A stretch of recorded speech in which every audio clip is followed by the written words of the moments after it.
Dikatakan sayyidul istighfar karena terkandung makna yang luar biasa, terutama tentang ikrar kita seorang hamba, dan juga terkandung padanya pengakuan akan rububiyah dan uluhiyah Allah Subhanahu wa taala,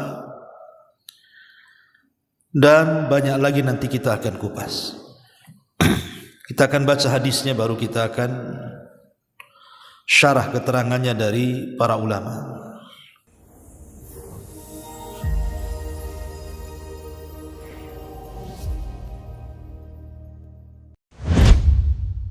Assalamualaikum warahmatullahi wabarakatuh.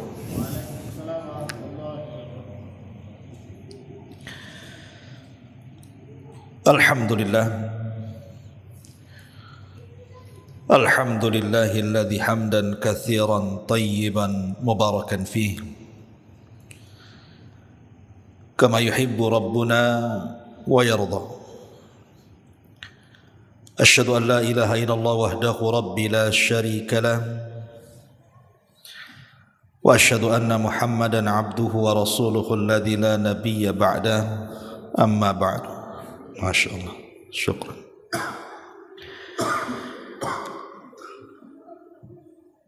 Ma'asyiral muslimin yang dimuliakan Allah Subhanahu wa taala, alhamdulillah malam ini kita kembali bisa duduk untuk bertalabul ilmi di Masjid Nidaul Ilmi, dan pembahasan di malam hari ini kita akan menyingkap satu istighfar yang disebut dengan sayyidul istighfar, penghulunya istighfar.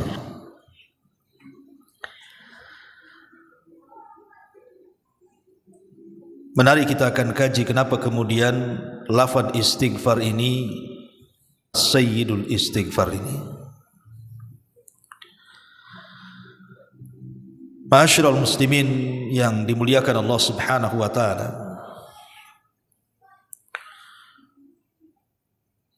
sebagian para ulama mengatakan kenapa kemudian lafaz yang kita akan pelajari ini dikatakan sayyidul istighfar karena terkandung makna yang luar biasa, terutama tentang ikrar kita seorang hamba, dan juga terkandung padanya pengakuan akan rububiyah dan uluhiyah Allah Subhanahu wa taala, dan banyak lagi nanti kita akan kupas. Kita akan baca hadisnya, baru kita akan syarah keterangannya dari para ulama.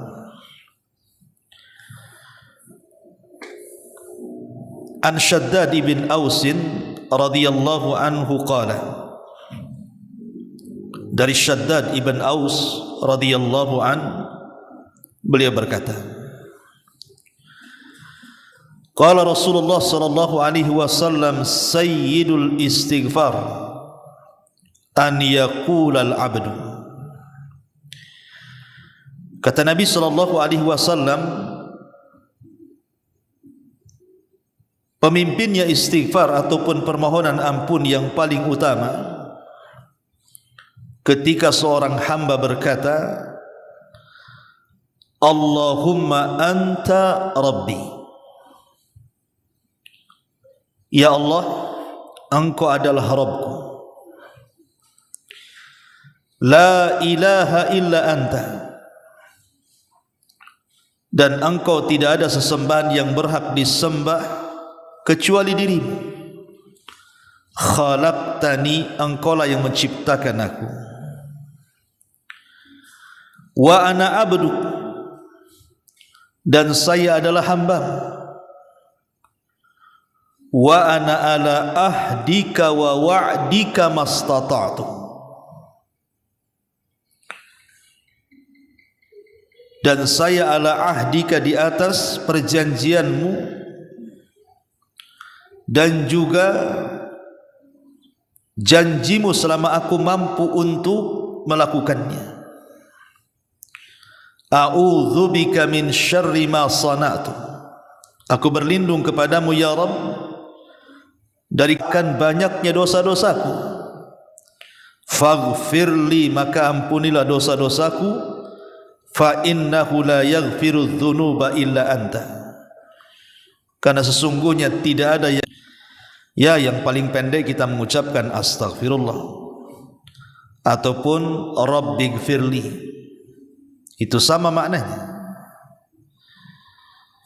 Ataupun rabbighfirli wa tub alayya innaka antat tawwabul ghafur atau tawwabur rahim.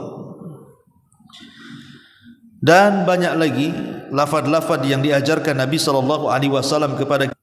Kenapa demikian? Karena keutamanya luar biasa.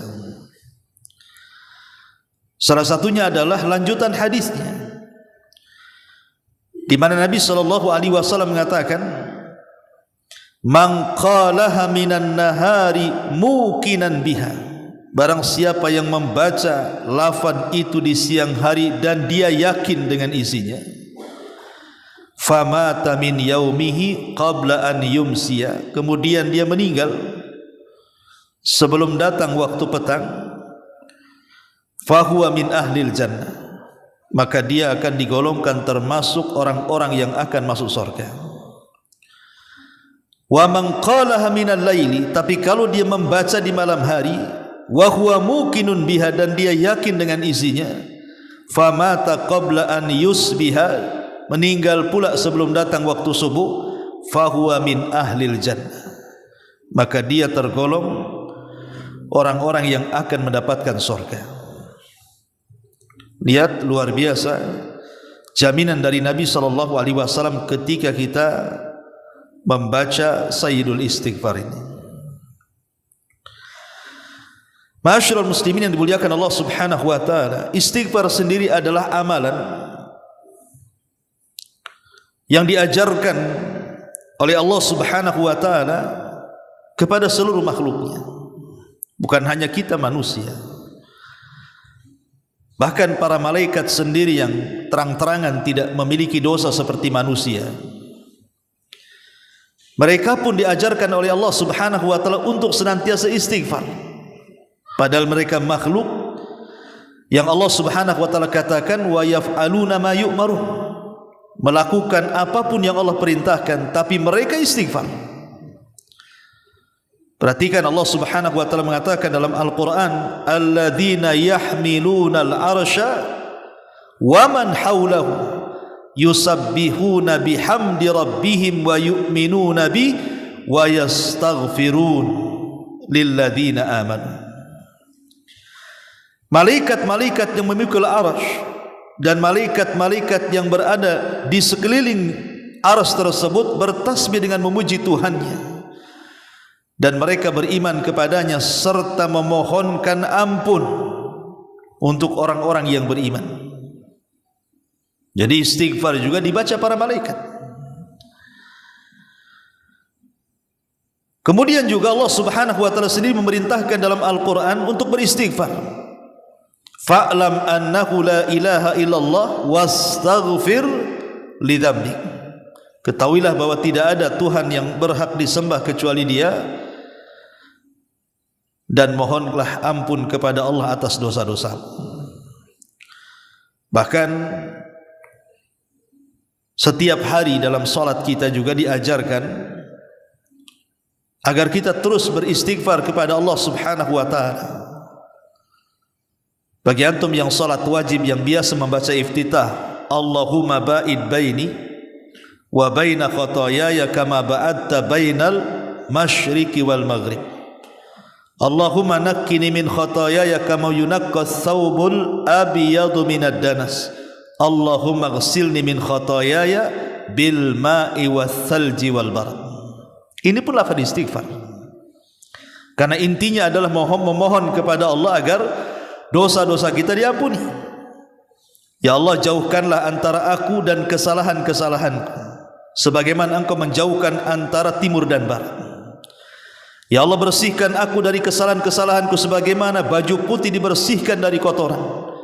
Ya Allah, sucikanlah aku dari kesalahan-kesalahanku dengan air, salju dan juga embun. Ya, kandungan isinya doa iftitah ini intinya adalah meminta kepada Allah Azza wa Jalla supaya kita dibersihkan dari dosa, dan itu juga istighfar. Karena istighfar itu artinya meminta ampun kepada Allah Subhanahu wa taala. Bahkan dalam setiap sujud Nabi SAW juga mengajarkan doa yang isinya juga ada istighfar, kan? Subhanakallahumma rabbana wa bihamdika Allahumma firli. Itu juga salah satu lafaz yang diajarkan Rasul untuk dibaca ketika sujud kita itu. Maha suci Engkau ya Rabb, Rabb kami, pujian untukmu, ampunilah di dalam wa bihamdika, dengan memujimu, Allahumma gfirli, ya Allah ampunilah dosa-dosaku. Intinya bahwa istighfar ini sangat penting sekali, karena beruntung orang-orang yang banyak istighfar kelak pada hari kiamat. Kalau dihadapkan kepada Allah Subhanahu wa taala, catatannya itu penuh istighfar. Kata Nabi SAW, tuba liman wajada fi sahafatihi istighfaran katsira. Beruntunglah bagi orang-orang yang berjumpa dengan Allah, ternyata lembaran-lembaran catatannya penuh dengan istighfar. Ma'asyiral muslimin yang dimuliakan Allah Azza wa Jalla, baik, kita akan masuk pada pembahasan rahasia di balik sayyidul istighfar ini. Ma'asyiral muslimin yang dimuliakan Allah Subhanahu wa taala, ada beberapa poin yang kita akan bahas dalam kalimat sayyidul istighfar ini. Pertama di sini Nabi SAW mengajarkan Allahumma anta rabbi. Ya Allah, Engkau adalah Rabb. Kalimat ini ikhwatul fiddin muliakan Allah Subhanahu wa taala adalah pengakuan kita kepada Allah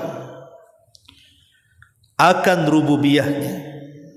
Jadi ketika kita mengatakan Allahumma anta rabbi, ya Allah Engkau adalah Rabbku, maknanya kita yakin bahwa tidak ada yang menciptakan, tidak ada yang mengatur, tidak ada yang menguasai, tidak ada yang memberikan rizki, tidak ada yang menghidupkan, mematikan, mengatur alam semesta ini kecuali Allah Subhanahu wa taala.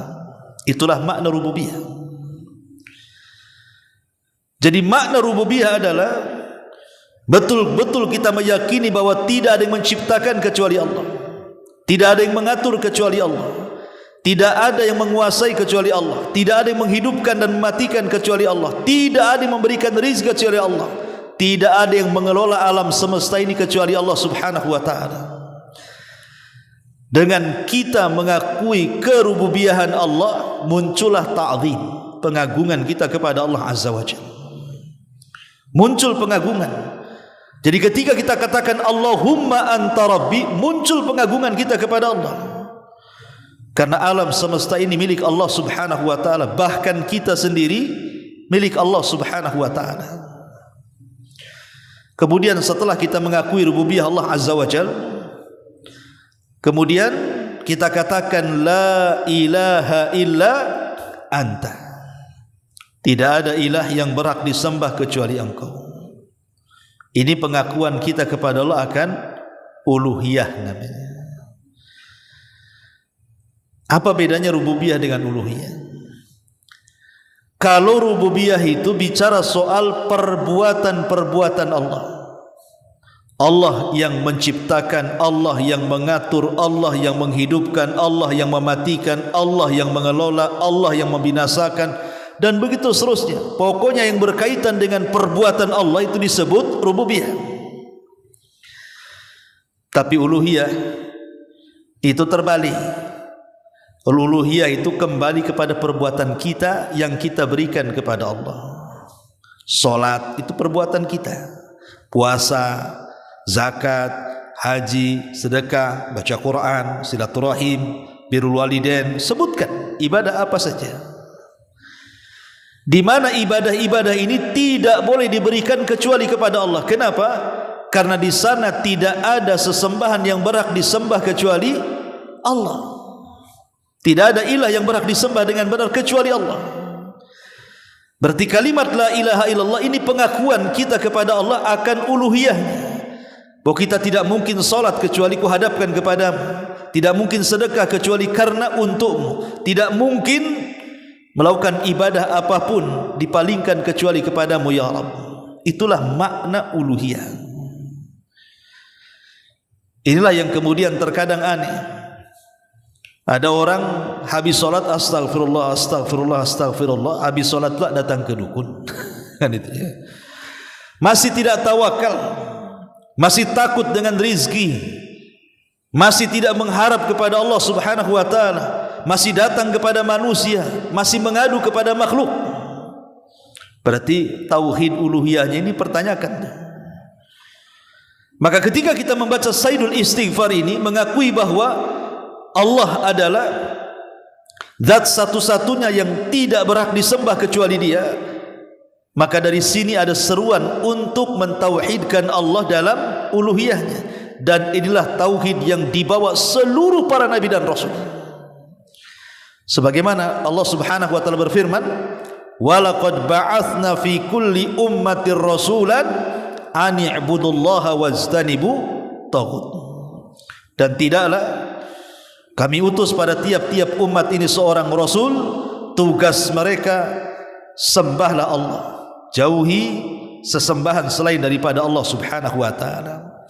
Setelah kita mengakui rububiyah Allah, mengakui uluhiyah Allah Subhanahu wa taala, maka lanjutnya khalaqtani wa ana abduk. Engkau telah menciptakan aku ya Rabb, dan aku adalah hamba-Mu. Kalimat ini adalah kalimat yang dalam, ikhwan. Karena kalimat ini mengakui kita ini sebagai hamba Allah Subhanahu wa taala. Kalau kalimat ini diterapkan dalam kehidupan kita, kita yakin Allah yang menciptakan kita, artinya kita sebagai hamba Allah Subhanahu wa taala, maka kita akan menggantungkan hanya kepada Allah. Karena di sana ada hadis Nabi SAW yang mengatakan ta'isa abdu dinar wa ta'isa abdu ad-dirham wa ta'isa abdul khamisati wa ta'isa abdul khamilati. Apa kata Rasul? Celaka hamba-hamba dinar, celaka hamba-hamba dirham, celaka hamba-hamba khamisah dan khamilah, artinya hamba-hamba model baju, pakaian, dan begitu seterusnya. Kita lihat ikhwatu fillah hari ini, orang-orang yang, jangan cerita orang kafir di luar Islam, cerita orang Islam saja. Orang-orang yang betul mengatakan wa ana wa ana abduka, dan saya adalah hamba-Mu ya Rabb, itu hanya di lisan saja. Karena kenyataannya coba di masyarakat kita, betapa banyak orang-orang yang kemudian menjadi hamba uang. Setiap hari dia mencari uang, gak pernah sholat. Kayaknya 1 jam pergi itu sudah rugi luar biasa tuh gara-gara cari uang. Sebagian mereka ada hamba pakaian, pokoknya ada model apa saja dikejar dia. Dia nabung itu bukan untuk sedekah, untuk beli pakaian. Kadang-kadang sebagian mereka ada yang menyembah manusia, suami menyembah istri, istri pula menyembah suami. Seperti apa contohnya? Banyak di antara istri-istri itu mereka siap melanggar perintah Allah Azza wa Jal atau mengerjakan larangan Allah Azza wa Jal karena ingin dicintai suaminya, ataupun sebaliknya.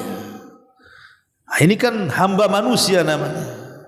Belum lagi jangan cerita datang ke dukun, percaya kepada tangkal, kepada klinik, dan luar biasa kan.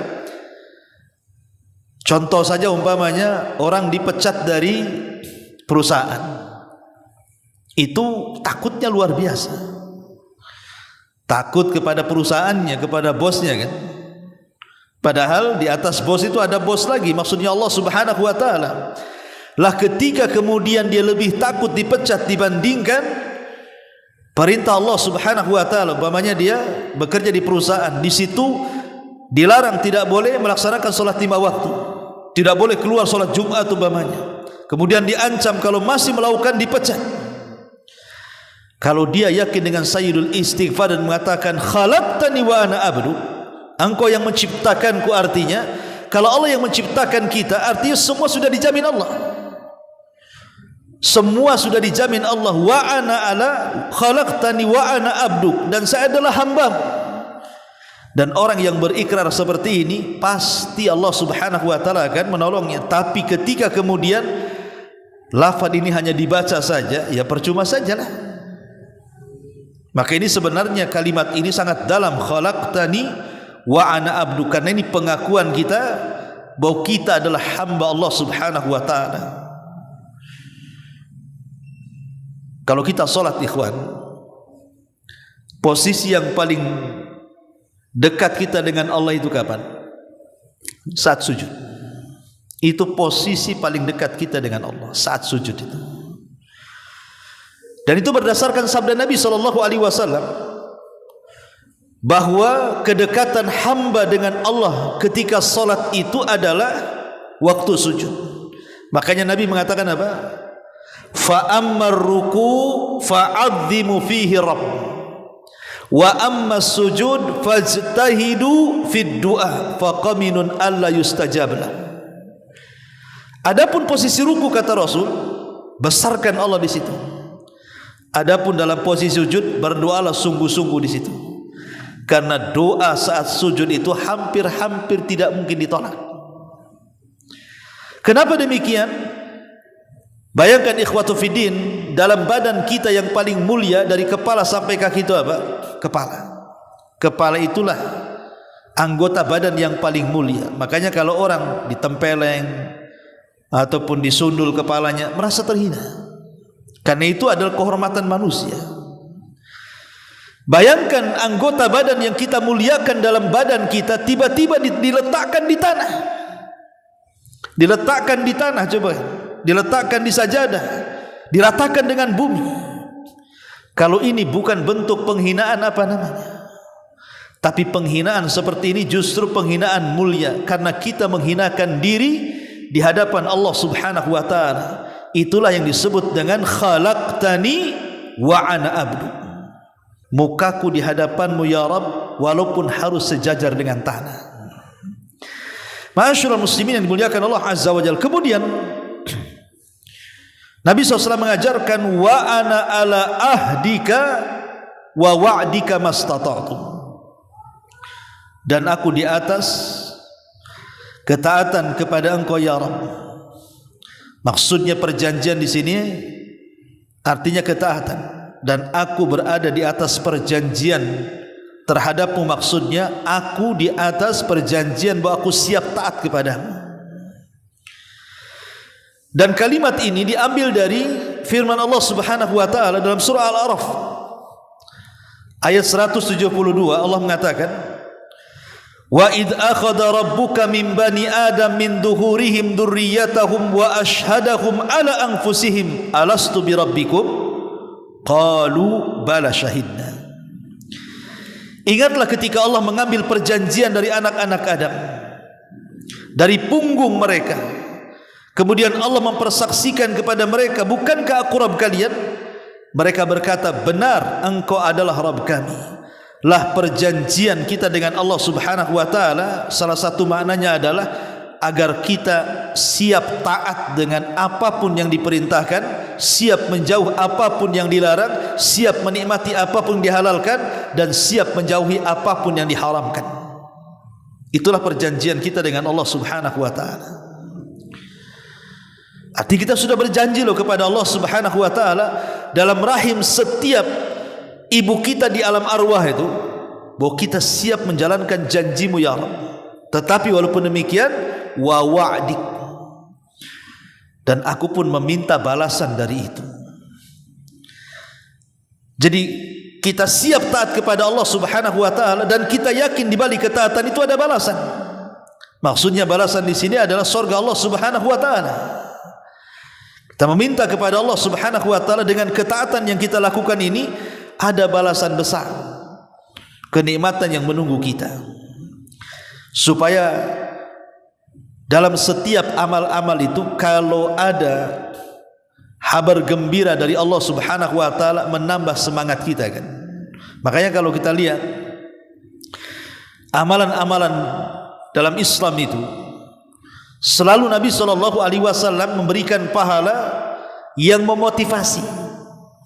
Contoh umpamanya, barang siapa yang sholat subuh kemudian tidak beranjak dari tempatnya sampai matahari terbit meninggi 1 tombak, lakukan sholat syuruk, pahalanya sama dengan haji dan umrah secara sempurna. Dan pahala haji dan umrah secara sempurna apa? Kata Nabi SAW,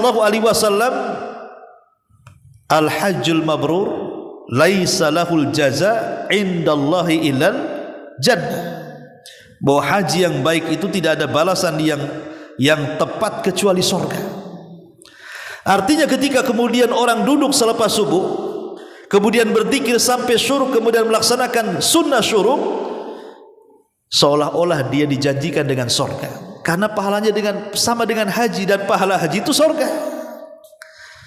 Begitulah Nabi SAW selalu mengingatkan soal surga. Makanya banyak para sahabat itu yang datang kepada Rasul-Rasul, ceritakan kepada kami atau ajarkan kepada kami amalan-amalan yang bisa memasukkan kami ke surga. Itulah yang dikehendaki para sahabat kepada Nabi SAW kan. Karena tujuan mereka hidup tidak lain dan bukan kecuali surga. Di mata mereka dunia itu hanya tempat lewat saja. Makanya ketika Abdullah ibn Haram, ayahanda Jabir bin Abdullah radhiyallahu an, dia kan cacat, tidak layak jihad dan sudah tua.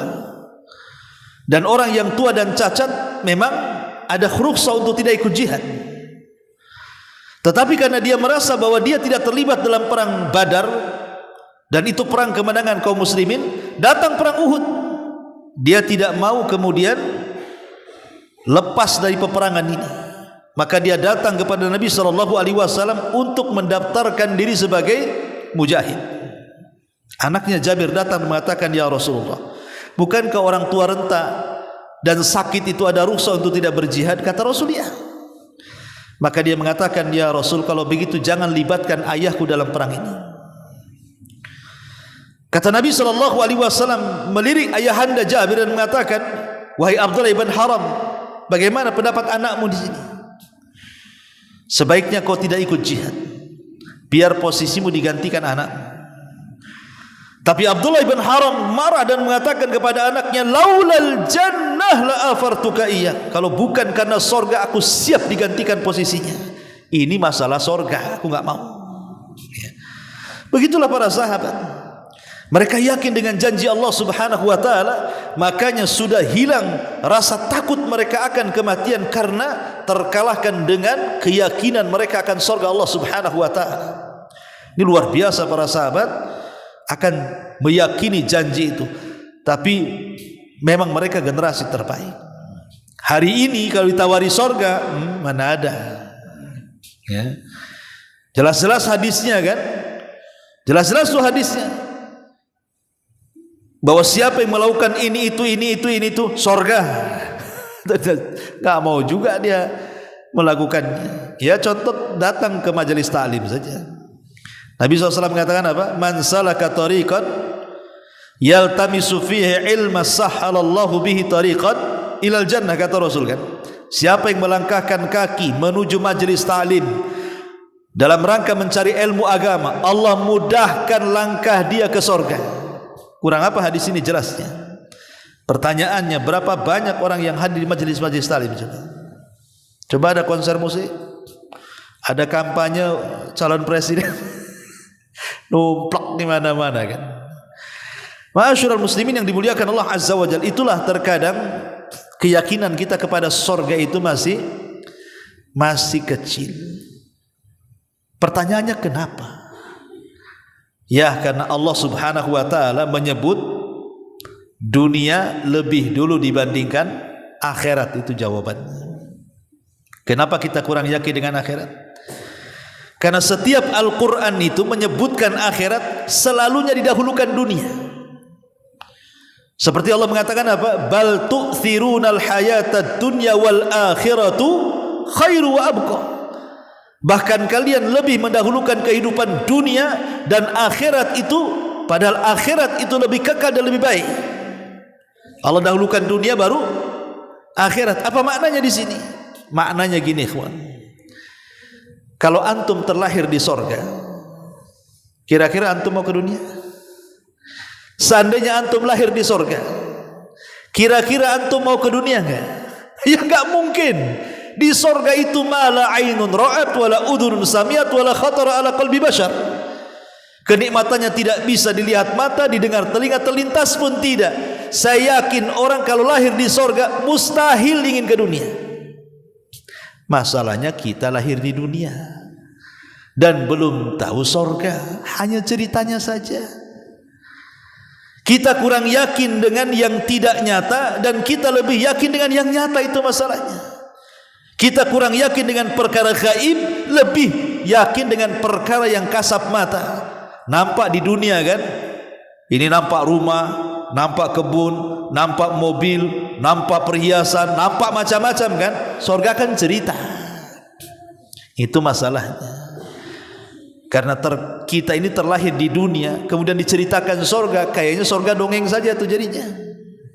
Tapi bagi orang-orang yang yakin dengan surga, surga itu bukan dongeng, tapi sebuah kenyataan yang ada, yang pernah Bapak kita Adam alaihi salam pernah menempatinya. Kemudian Nabi SAW mengajarkan dalam Sayyidul Istighfar ini, a'udzu bika min syarri ma sana'tu. Aku berlindung kepadamu ya Rabb dari keburukan apa yang aku lakukan. Di sini apa?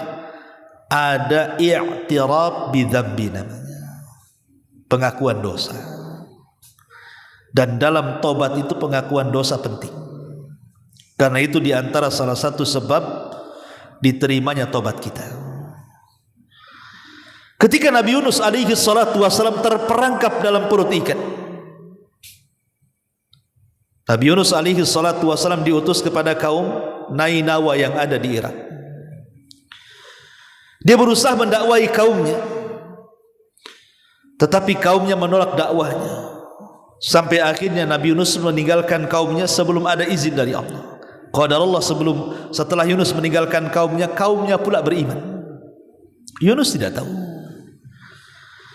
Akhirnya kemudian sebagai ujian Allah Subhanahu wa taala, karena dia meninggalkan kaum, belum diperintahkan Allah, maka Nabi Yunus pun kemudian diuji oleh Allah Subhanahu wa taala, harus ditelan ikan. Bukan hanya ditelan ikan, dibawa pula ke dasar lautan, sehingga Yunus berada di 3 kegelapan. Gelap di perut ikan, gelap dasar lautan, gelap tengah malam pula. Harusnya Nabi Yunus meninggal dunia. Macam mana manusia tanpa oksigen dalam air bisa hidup kalau bukan karena pertolongan Allah? Makanya Allah Subhanahu wa taala menjelaskan bagaimana Nabi Yunus alaihi salatu wasallam menyesali akan dosa-dosanya dan mengatakan, la ilaha illa anta subhanaka inni kuntu minadh zalimin. Inni kuntu minadh zalimin. Ini i'tiraf bidzambi namanya. Maha suci Engkau ya Rabb, tidak ada sesembahan yang berhak disembah kecuali Engkau.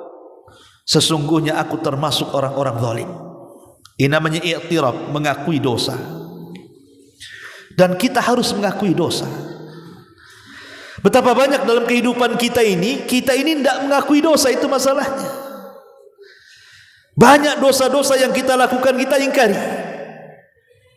Dan itu tidak lain dan bukan, pertama karena kesombongan.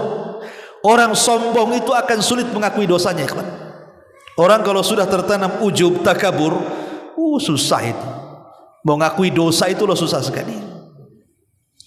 Karena biasanya orang-orang yang sombong itu merasa benar, itu masalahnya. Tidak pernah merasa salah. Kemudian yang kedua, orang hasad. Orang hasad itu tidak akan mengakui dosanya, karena dia sibuk memikirkan dosa orang. Dosa sendiri tidak dipikirkan dia. Dia mikir orang lain tapi dirinya enggak terpikir tuh.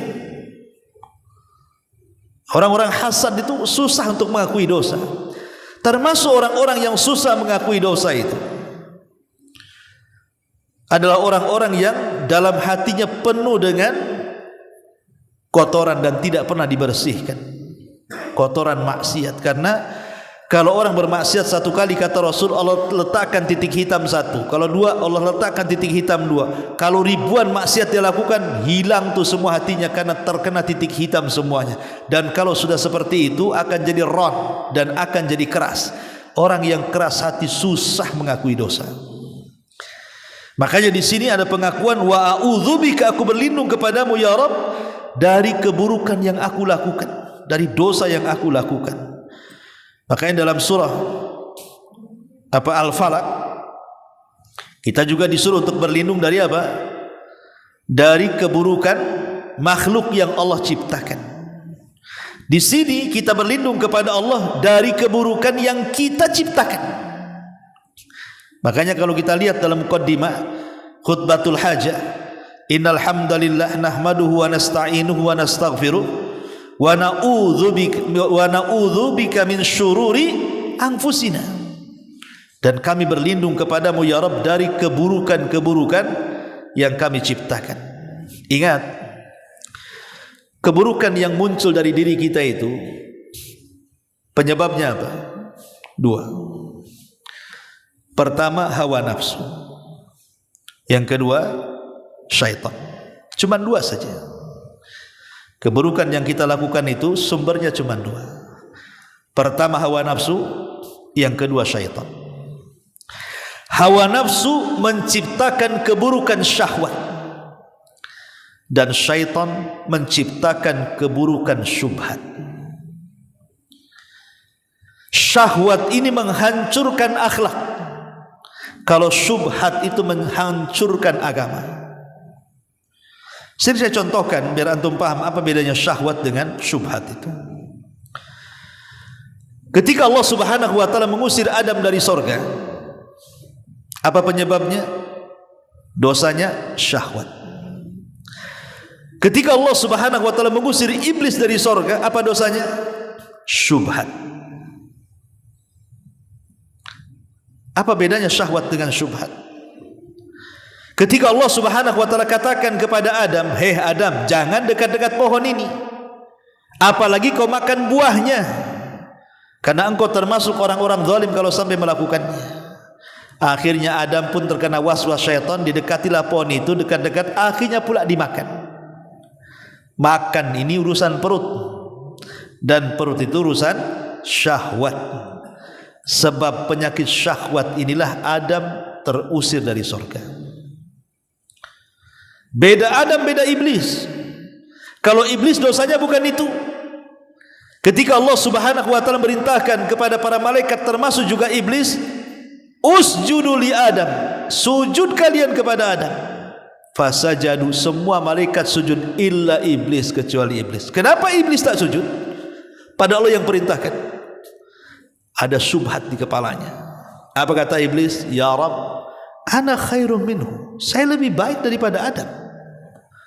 Khalaqtani min nar wa khalaqtahu min tin. Kau ciptakan aku dari api, kau ciptakan dia dari tanah. Itu syubhatnya itu iblis itu. Seolah-olah apa? Seolah-olah api itu lebih baik daripada tanah. Padahal ini kias ma'al farik namanya. Tanah jauh lebih baik daripada api. Di tanah inilah kita bisa ibadah, di tanah inilah kita bisa bangun rumah, bangun masjid, bangun ini, bangun itu, macam-macam. Kerjaan api apa? Cuman satu, bakar-bakar. Enggak ada lagi. Ya. Itulah iblis, subhat di kepala dia. Jadi yang menjadikan orang melakukan keburukan itu karena dua dorongan. Pertama syahwat, yang kedua syubhat. Contoh, antum malam-malam enak tidur apa sholat malam? Enak tidur lah daripada sholat malam. Siapa yang menyuruh tidur dan siapa yang menyuruh sholat malam? Yang menyuruh tidur syahwat, yang menyuruh sholat malam wahyu. Wahyu terkalahkan dengan syahwat. Ya sudahlah, tidur saja, ngapain pula sholat? Ada dua tempat, satu konser musik, satu pengajian. Kaki ini bingung nih. Enak ke konser atau enak ke pengajian? Enak ke konser lah pada pengajian. Siapa yang dorong? Syahwat. Terkalahkan syahwatnya. Oke lah, jangan konser lah, pengajian kuliner lah. Dua aja. Ini istri ngajak makan nih. Ini di masjid ada kajian nih. Makan apa kajian? Ngitung kancing pula. Makan kajian, makan kajian, makan pula terakhir. Coba ingat, syahwat kan di situ. Jadi syahwat ini yang kemudian dorong-dorong, akhirnya kemudian orang itu sudah tidak lagi mengenal wahyu. Memang begitu, orang bersedekah juga sama. Ini sedekah, masjid perlu, rumah pula perlu juga renovasi. Sama-sama renov nih. Masyarul muslimin yang dimuliakan Allah Azza wa Jalla. La syahwat inilah yang kemudian merusak akhlak. Orang bisa berzina karena syahwat, orang minum khamar karena syahwat, orang judi karena syahwat, orang gibah, kenikmatan gibah berjam-jam itu karena syahwat dia. Orang berdusta karena syahwat, sumpah palsu karena syahwat. Masyarul muslimin, ataupun karena syubhat, dirusak agama kita. Makanya di sini kita berlindung kepada Allah Subhanahu wa taala, a'udzubika min syarri ma sanatu. Aku berlindung kepadamu ya Rabb dari keburukan yang aku lakukan, baik bersumber dari syahwat ataupun dari syubhat. Masyarul muslimin yang dimuliakan Allah Azza wa Jalla. Kemudian kata Nabi SAW, abu'u laka bi ni'matika alayya.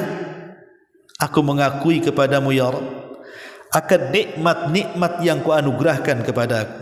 I'tiraf dengan nikmat, mengakui bahwa semua nikmat yang ada pada diri kita itu semua datang dari Allah. Karena ada di antara manusia yang tidak mengakui nikmat itu milik Allah, seperti Qarun dan turunan-turunan Qarun sampai hari ini. Apa kata Qarun? Innama utituhu min ilmin indi. Semua kekayaanku, kata Qarun, ini datang dan terkumpul karena kecerdasanku, katanya. Dia tidak menasabkan nikmat itu kepada Allah, dinasabkan pula kenikmatan itu kepada kecerdasan dia. Ya wajar saya kaya, saya kan cerdas. Wajar saya kaya, saya kan kuliah. Wajar kaya, saya kan menteri. Wajar kaya, saya kan bos, dan begitu seterusnya. Masyarul muslimin yang dimuliakan Allah Subhanahu wa taala, ketika kemudian orang tidak menasabkan nikmat itu kepada Allah Subhanahu wa taala, ingat, la in syakartum la azidannakum wa la in kafartum inna adzabi lasyadid. Kalau kalian syukur ku tambah, kalau kalian kufur siap-siap saja dihilangkan seperti Qarun. Maka kalimat abu'u laka bi ni'matika alayya, aku mengakui kepada engkau akan nikmat-nikmatmu kepada aku, ini sama dengan ucapan Nabi Allah Sulaiman alaihi salatu wassalam, hadza min fadli rabbi. Ini semua karunia dari Allah Subhanahu wa taala. Ingat, semua nikmat itu karunia. Allah berikan kita kecerdasan, itu karunia. Kalau Allah tidak hendak memberikan kecerdasan, tetap bego sampai kiamat kita. Allah yang kasih. Ketika Allah Subhanahu wa taala berikan kekayaan, itu semua karunia Allah. Kalau Allah tidak berikan karunia, tetap dia miskin sampai kiamat. Apalagi sebutkan kenikmatan-kenikmatan itu semua datang dari Allah Subhanahu wa taala. Maka katakan seperti Sulaiman mengatakan, hadza min fadli rabbi. Ini semua karunia Allah. Supaya kita tidak sombong. Karena yang menjadikan penyebab kesombongan itu ketika merasa nikmat itu dia yang kelola, dia yang punya, dan tidak menasabkan kepada Allah. Abu'u laka bi ni'matika alayya. Kemudian Nabi SAW melanjutkan sabdanya, wa abu'u bi dzambi faghfirli, dan aku mengakui dosa-dosaku ya Rabb, maka ampunilah dosaku. Harus diakui dengan dosa kita, karena setiap manusia itu ikhwan pasti melakukan dosa kan. Apa kata Nabi? Kullu bani Adam khatta'un wa khairul khatta'ina tawwabun. Setiap anak Adam itu pasti melakukan kesalahan, Dan sebaik-baik orang yang melakukan kesalahan itu segera bertobat. Itu yang harus dilakukan seorang hamba. Jangan pernah menumpuk-numpuk dosa. Makanya kata para ulama, kalau kita melakukan dosa, hari ini kita melakukan dosa, maka hari ini juga kalau bisa kita bertobat kepada Allah. Walaupun besok umpamanya melakukan dosa yang sama, maka minta lagi ampun kepada Allah. Jangan pernah menumpuk-numpuk dosa, gitu maksudnya. Hari ini tadi kita berghibah, menggibah tetangga kita, langsung tobat. Walaupun besok menggibah lagi, tobat lagi, gitu maksudnya. Jadi kalau bisa dosa itu jangan ditumpuk. Karena yang namanya kematian itu tidak pernah mengenal tobat kita. Betapa banyak orang-orang yang kemudian bertobat itu saat sakaratul maut. Seperti Fir'aun, dia mengatakan amantu bima amanat bihi Banu Israel. Aku beriman dengan apa yang dimani Bani Israel. Manfaat tobatnya? Tidak. Karena Rasul mengatakan innallaha yakbalu taubata abdin ma lam yughargir. Allah itu menerima tobatnya hamba sebelum nyawa di kerongkongan, atau dalam riwayat sebelum matahari terbit dari arah barat. Jadi kalau ada kesempatan untuk bertobat, kenapa tidak bertobat? Nabi SAW saja dalam sehari itu 70 sampai 100 kali mengatakan astagfirullah, astagfirullah, astagfirullah, astagfirullah.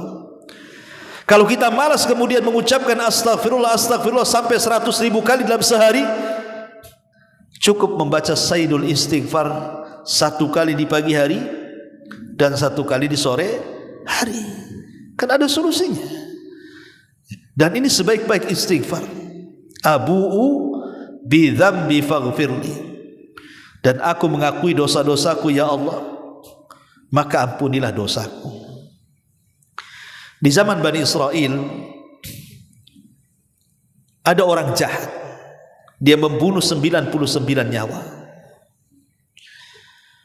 Dan orang yang membunuh itu di zaman kita aja, kalau ada tetangga kita bunuh orang kan kita katakan sadis sekali, apalagi sampai dimutilasi korbannya. Sadis sekali mungkin kita katakan seperti itu. Yang dibunuh orang ini bukan 1 orang, 2 orang, 99 jiwa dia bantai. Tetapi akhirnya hidayah menyapa dirinya. Dia mengakui dosanya. Dia ingin tobat. Dia datang kepada seorang abid tapi jahil, kepada seorang ahli ibadah, tapi dia tidak paham ilmu. Dia coba bertanya, ada enggak orang sepertiku yang sudah membunuh 99 jiwa ini pintu tobat? Karena walaupun dia ahli ibadah tapi dia jahil, tidak punya pengetahuan ilmu. Langsung dia mengatakan, tidak ada tobat bagimu. Orang sepertimu tidak layak masuk surga, karena engkau sudah membawa dosa pembunuhan 99 jiwa. Meradanglah preman ini. Udah mau ada keinginan tobat pula kan. Tiba-tiba ada yang mengatakan seperti itu, marah dia. Entah bagaimana caranya, dibunuhlah seorang ahli ibadah ini, pendeta ahli ibadah ini. Mati genap 100, ya kan? Tetapi kemudian karena dia makin menyesal lagi, yang tadinya dosa 99 nambah nih jadi 100 dosanya, pembunuhannya. Tapi dia terus mengakui dosanya dan ingin bertobat. Ingat, Allah mengatakan apa?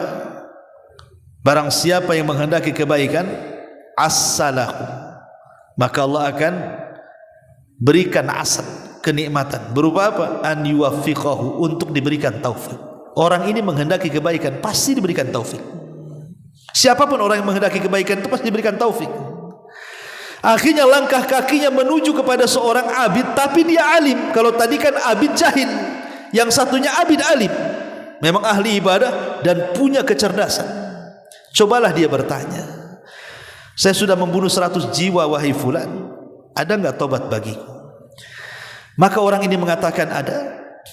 Pergilah ke sebuah kampung, di situ banyak orang soleh. Kau ibadahlah bersama mereka, semoga Allah ampuni dosamu di sana.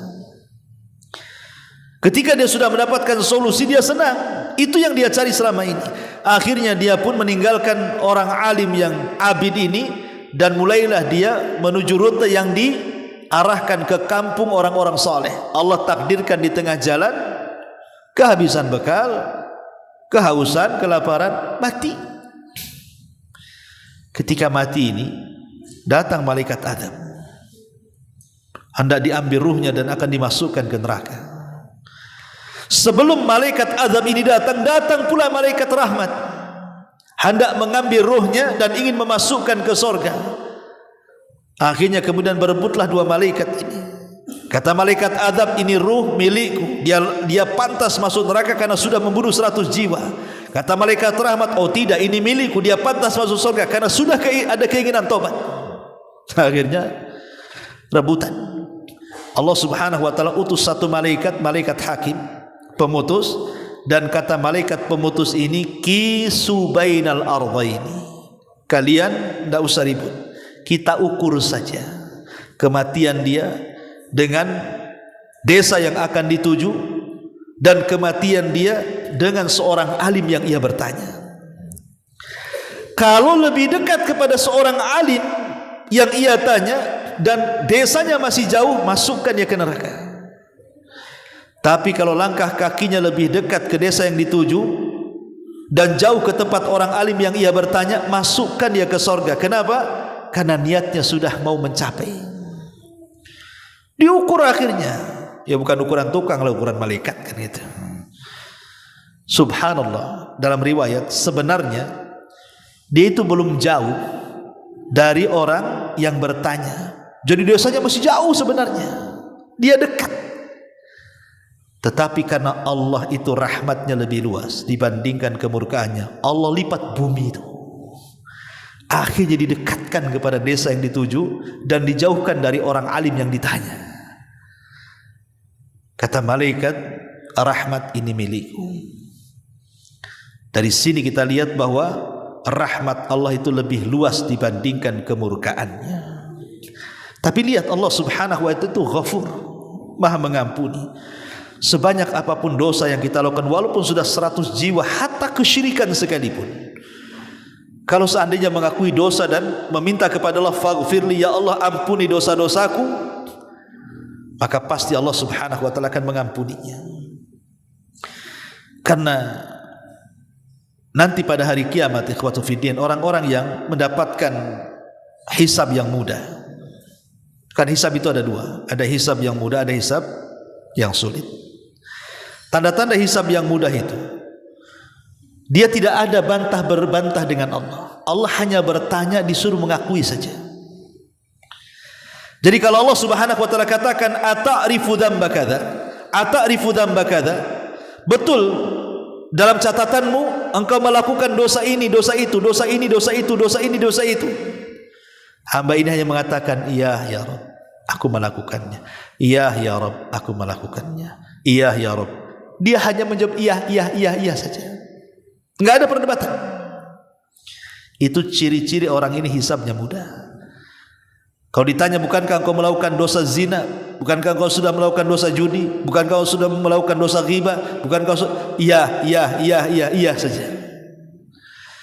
Maka Allah Subhanahu wa ta'ala mengatakan, satartuha 'alaika fid dunya wa ana aghfiru halakal yaum. Karena engkau mengakui dosa-dosamu dulu di dunia, sudah kututup dosamu. Sekarang di akhirat ku ampuni dosa-dosamu. Tapi kalau orang yang hisabnya sulit, bantah dia. Dulu kau nyolong. Enggak ya Rabb, kapan aku nyolong? Gitu ya. Dulu korupsi, mana ada? Ya. Dulu kau berzina, enggak. Ya. Dulu kamu judi, enggak, mana ada. Ini kalau sudah kayak gini nih, tanda-tanda hisab sulit nih. Kenapa? Nanti didatangkan saksi. Ya. Saksi ini macam-macam. Kulit kita jadi saksi. Coba bayangkan, mulut pula terkunci, tangan pula bicara. Belum lagi bumi, yauma idzin tuhadditsu akhbaraha, ikut pula jadi saksi. Malaikat jadi saksi, semua jadi saksi. Mau lari kemana tuh? Mau minta lawyer? Yang di sidang ini lawyernya. Mau gimana? Ya. Ma'asyiral muslimin yang dimuliakan Allah Subhanahu wa ta'ala, jadi mengakui dosa ini harus di hadapan Allah Subhanahu wa ta'ala. Wa abu'u bi dzambi faghfirli. Kemudian fa innahu la yaghfiru dzunuba illa anta. Karena tidak ada yang mengampuni dosa-dosa kecuali Engkau ya Rabb. Jadi betul-betul kita serahkan ampunan ini kepada Allah Subhanahu wa taala. Maka dengan berakhirnya kalimat fa innahu la yaghfiru dzunuba illa anta, inilah diantara lafaz sayyidul istighfar. Kalau boleh saya ringkas, dalam sayyidul istighfar ini ada 9 perkara penting. Pertama, ikrar hanya bagi Allah semata, uluhiyah, ubudiyah dan rububiyah Allah. Yang kedua, pengakuan sesungguhnya Allah adalah Khalik, sang pencipta. Yang ketiga, pengakuan akan perjanjian yang Allah telah mengikatnya kepada kita. Yang keempat, pengharapan terhadap janji Allah. Yang kelima, memohon perlindungan dari kejahatan yang dilakukan hamba terhadap dirinya. Yang keenam, disandarkannya segala nikmat kepada yang memberikannya, maksudnya Allah. Yang ketujuh, disandarkannya segala dosa kepada dirinya, maksudnya diri hambanya. Dan kedelapan, dia sangat mengharap akan ampunan Allah. Dan yang kesembilan, pengakuan hamba sesungguhnya tidak ada yang dapat mengampuni dosa melainkan Allah Subhanahu wa ta'ala. Itulah inti kandungan daripada sayyidul istighfar. Wallahu a'lam bishawab. Ini yang bisa saya sampaikan, mudah-mudahan ada manfaatnya. Subhanaka bihamdika asyhadu an la ilaha illa anta astaghfiruka wa atubu ilaik. Allahu ta'ala alam. Assalamualaikum warahmatullahi wabarakatuh. Intinya bahwa tolong berakhlak kepada Allah. Membahas tafsir dari surah Al-Imran. Lahirlah Imam Muslim, Abi Dawud, Tirmidzi, Ibnu Hibban. Jadi ketika Yunus alaihi salatu wassalam terkena undian itu,